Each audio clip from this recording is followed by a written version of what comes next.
And we'll begin College Football Live today with a developing story. Bryce Underwood has been named Michigan's starting quarterback. They got New Mexico in week 1. This time last year, he was getting set for his senior year with the Belleville Tigers. He won it fair and square. He's earned the opportunity. It was not given to him. All the other quarterbacks had a really good camp as well. But Bryce took the necessary steps and really took the position. Took ownership of his abilities and took ownership of the team and became a leader on the team and a guy that guys look to. So, just did the things the right way. For a young guy, very mature beyond his years, and he's still only 18 years old. So he's going to make mistakes, but that's what we're here for. And by the way, number 19 just turned 18. Welcome inside College Football Live. Tom Luganville, Jordan Reed, Pete Thamel. I'm Zubin Mehenti. Pete, I want to start with you. I just put it up on the Google Maps. There's under 20 miles between Belleville, Michigan, and Ann Arbor. But it wasn't exactly smooth sailing for him to get to Michigan. Remind us about this saga that really took over a couple of college football fan bases last November. Absolutely, Zubin. In January of 2024, Bryce Underwood's commitment to LSU as the #1 player in the country made headlines. It rippled through the South. It rippled through the SEC. LSU had gone into Michigan and gotten one of the biggest quarterback recruits in school history. Well, fast forward last season, it's not exactly breaking news that Michigan's pass offense was not elite. They finished number 130 behind the 3 military academies. So as that pass offense sputtered and it was revealed that they had the worst quarterback room in major college football, Bryce Underwood's leverage, simply put, went up. And in November, under the headline Hometown Hero, he announced he was committing to Michigan. The price tag was significant. It's a 4-year deal that's believed to be the biggest multi-year contract in the young history of college football contracts being legal. The price tag is approximately $12 million for Bryce Underwood. That doesn't include all the local endorsements he's going to be slated to get playing in his hometown. So Michigan landed their guy, and they need him in order to move the ball forward this season. Tom, to you and to Pete's point, we looked it up. Last year they threw for 1,678 yards total. Yeah. Think about that for a second. You've been evaluating prospects for 20 years. You're seen as the best in the business. This guy, some people are saying, is one of the best quarterback recruits of the modern recruiting era. From your eye, how do you see him? Well, we've generally been very, very careful when we put a quarterback as the #1 ranked overall player in the class, because when you're evaluating 16, 17-year-old quarterbacks, there are so many unknown variables. But with this young man, it was more than just the physical attributes. And I thought Sharon Moore spoke on a couple of important things there. Number one, maturity. You could see that throughout his entire recruitment. This was a player that understood the magnitude of the position, didn't get caught up in the recruitment phase and the process. He just went about his business. I think secondly, the ability to earn it. What that tells me is that this young man was focused on decision making, learning the playbook, absorbing, going out and playing consistently. You don't win this job as a true freshman unless you've shown a supreme level of consistency. So some of those things we're talking about right there have nothing to do with physical attributes. He's uber talented.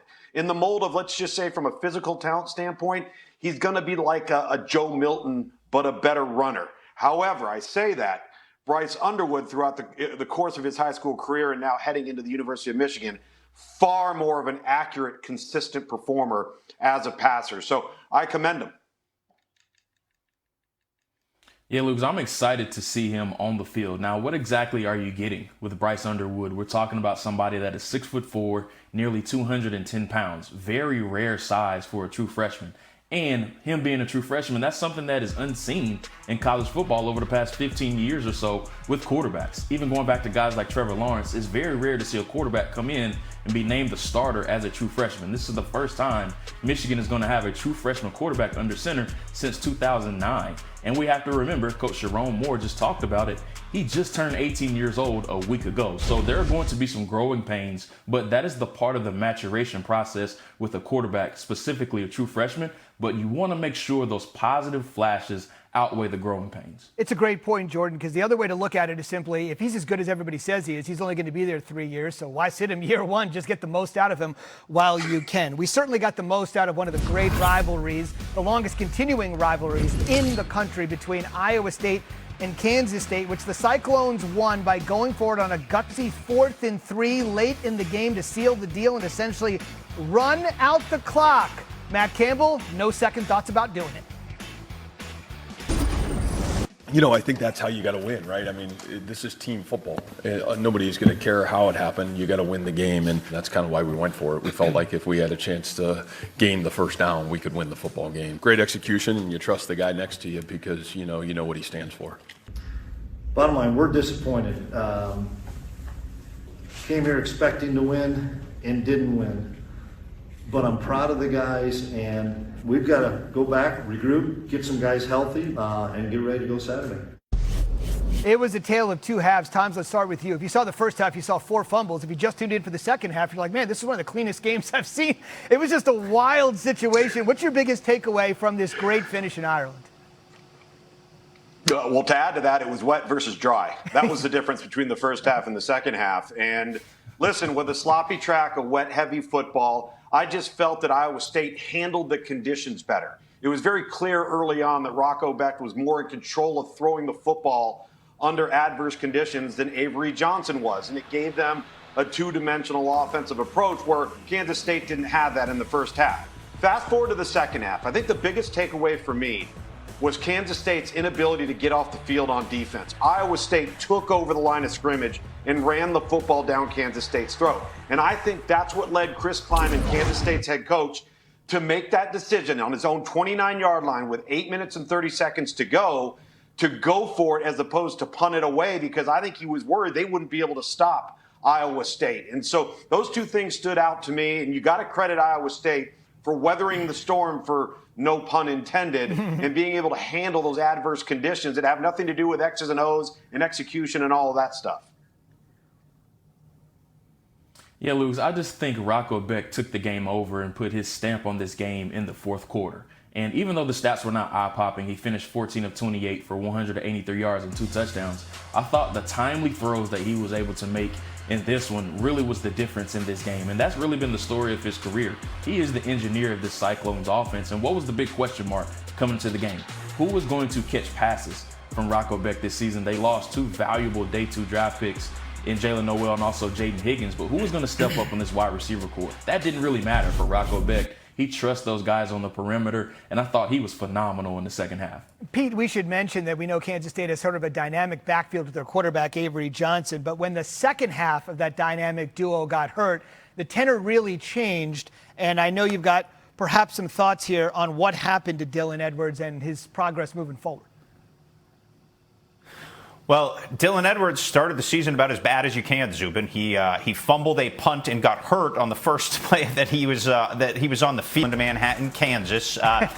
Look, K-State plays North Dakota at home this week, and then they have Army, who, remember, I believe went 12-2 last year and won the American Athletic Conference. So it does not get easy here, and they need Dylan Edwards and his 7.4 yards a carry and the dynamism he brings to the throw game and special teams for K-State to be fully functioning. Yeah, and if there's a silver lining to this for either side, it could be that Iowa State and Kansas State could again meet in the Big 12 championship. It's certainly not out of the realm of possibility, a competitive Week 1 game. The conference as a whole is pretty darn competitive. You see the favorites there. One thing I just want to mention, each of the last 5 years, there's been a different conference champion in the Big 12.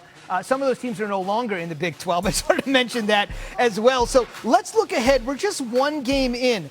But Jordan, knowing this is a league full of parity, that Arizona State won a year ago after being picked to finish last, let's go around the horn and start with you on who you think is in best position to win the conference.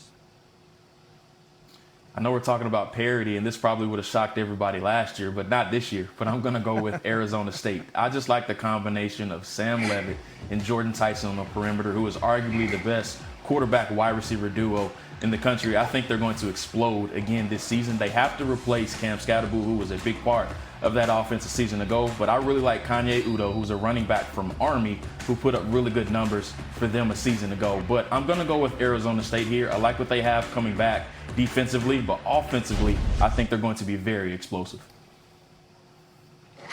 Jordan, I'm going to go with who in the hell knows. That's my answer, because I think that this conference is so good and competitively balanced top to bottom. I also believe that this conference has the best quarterback play top to bottom. What does that mean? That means that you're probably going to be in a lot of one-possession games in this league, and the quarterback position is going to become even more critical as the margin of error becomes razor thin. There's so much parity amongst all of these teams in terms of the caliber of player that they have. And then you throw in a Jalen Daniels. We just saw him dominate this past Saturday. You mentioned Sam Levitt, Josh Hoover at TCU, Sawyer Robertson at Baylor. The list goes on and on and on of outstanding quarterback play. And I don't see a dominant team. I don't see a team that you look at and say, wow, this team's just going to run through there. I think it's going to be an any given weekend scenario, and you better bring your A game, and you better be able to win close one-possession games at the end. No doubt about it. And what a start we had in the Big 12 with a close one-possession game. And I'll just remind people that Iowa State has never won the Big 12, so they've got out there for them as well. On the way here, I'm going to spotlight some of the great guys that started pretty humble and ended up being amazing, including Brandon Burlsworth. The Burlsworth Trophy is named in his honor for the most outstanding FBS player that started as a walk-on. He tragically passed too early. J.J. Watt went from being a walk-on to going to Wisconsin to being the 3-time Defensive Player of the Year in the pros. Baker Mayfield, you know his deal.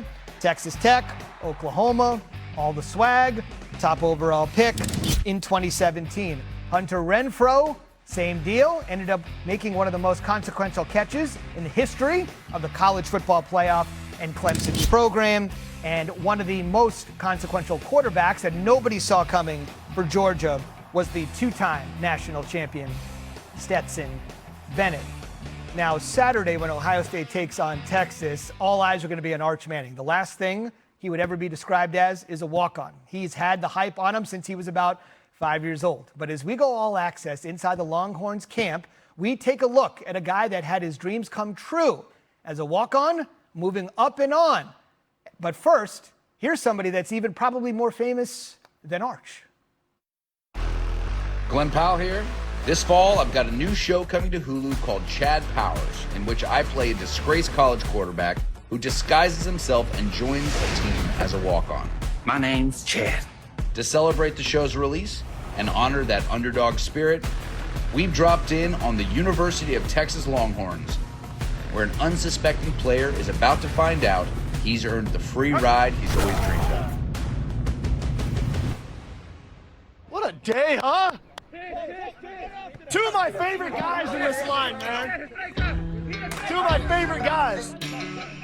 I think about walk-ons, and I think about the role they play in locker rooms and on teams. You think about the selfless attitude that they have to have. They're not on scholarship. They're not earning any NIL, but they work every day. A lot of them knowing they're probably not going to play in the game. I like the demeanor. I like the demeanor.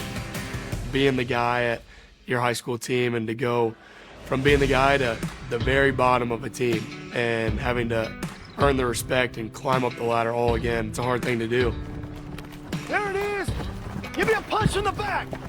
Good. When I think of walk-on, I really think of just a gritty player, a guy who shows up to work every day regardless of their situation. They want the best for the team at the end of the day, and they're going to do whatever role requires that. I'm putting Marshall on scholarship tonight. He deserves it. He's been here for 5 years. Glenn Powell's going to do it on video. As he's doing that show, Chad Powers, on Hulu.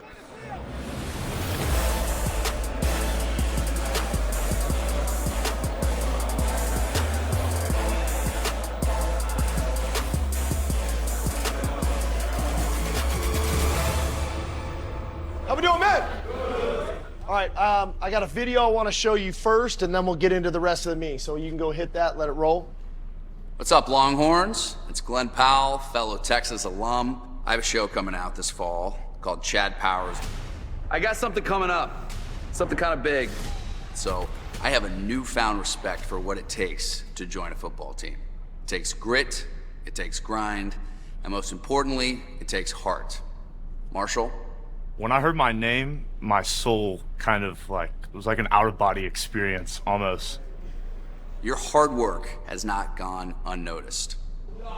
That is why Texas is awarding you a scholarship this season.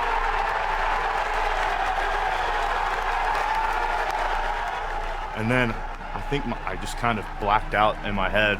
All of a sudden I look up and everyone's around me.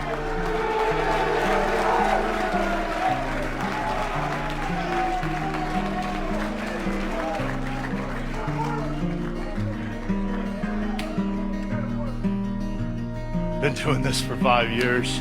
It doesn't get old. Keep working. It's the dream, man.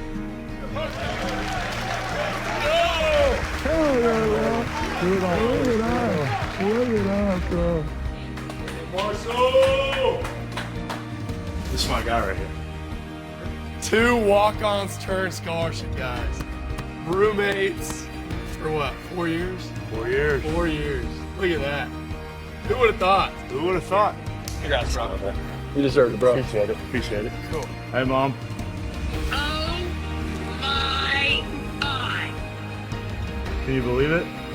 Awesome. So proud of you, buddy. I appreciate y'all. I love y'all.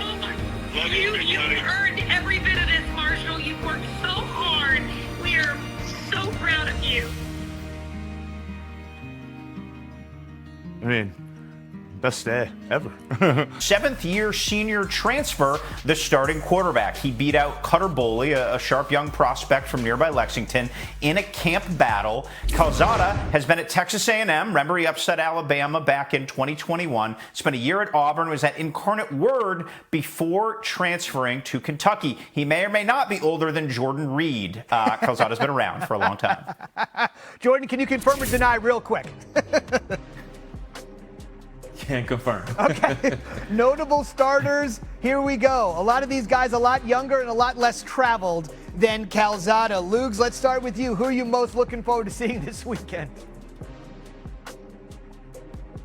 And Julian saying, I think that both of those guys, with the people around them, have really got to take on the don't screw it up, play within yourself mantra, and go out there and just cut it loose. Listen, these guys won the job, particularly Julian Sand, because he was the most consistent, made the fewest errors, protected the football best for Ohio State, walks into a huddle where he's got elite players in every direction. And I think that Arch Manning is primed for success because of how they developed him, how they brought him along. Didn't throw him to the wolves right out of high school, and he's better prepared now for it. That's called player development. I wish we'd see more teams and quarterbacks be willing to do that, and he's going to benefit from it. And you go on the road if you're Arch Manning. You got Ohio State playing at home. Whichever quarterback makes the best decisions and protects the ball will be the quarterback of the winning team. Yeah, Luke, I'm excited to see this matchup. What better environment for both of these quarterbacks? We're going to see Arch tested early and often on the road, and now with Julian saying, I don't think there's a better setup in the country for a quarterback to walk into, who I believe is the best player in college football in Jeremiah Smith. Cardinal Tate is no slouch either. He put up prolific numbers a season ago, even with being the third option. They do have some question marks in the backfield and along the offensive line, but this is a new team, and I'm really looking forward to seeing how this year's Buckeyes follow up the national title run from a season ago. Well, Jordan, what I'm looking forward to seeing in Atlanta in the Battle of the Orange, Syracuse versus Tennessee, are 2 transfer quarterbacks who just rolled into town. Joey Aguilar came over from UCLA after a spring there via App State to Tennessee. He earned the starting job there. And then Steve Angeli spent spring at Notre Dame before going to Syracuse. So you have 2 quarterbacks who just rolled in, won the job in summer camp. And it'll be interesting, as Luke said, to see how they manage the game, limit mistakes, and see who can come out on top down in Atlanta. It'll be fascinating. Tennessee has won 30 games over the last 3 seasons, an average of 10. Syracuse off a 10-win season. Now embarking on new eras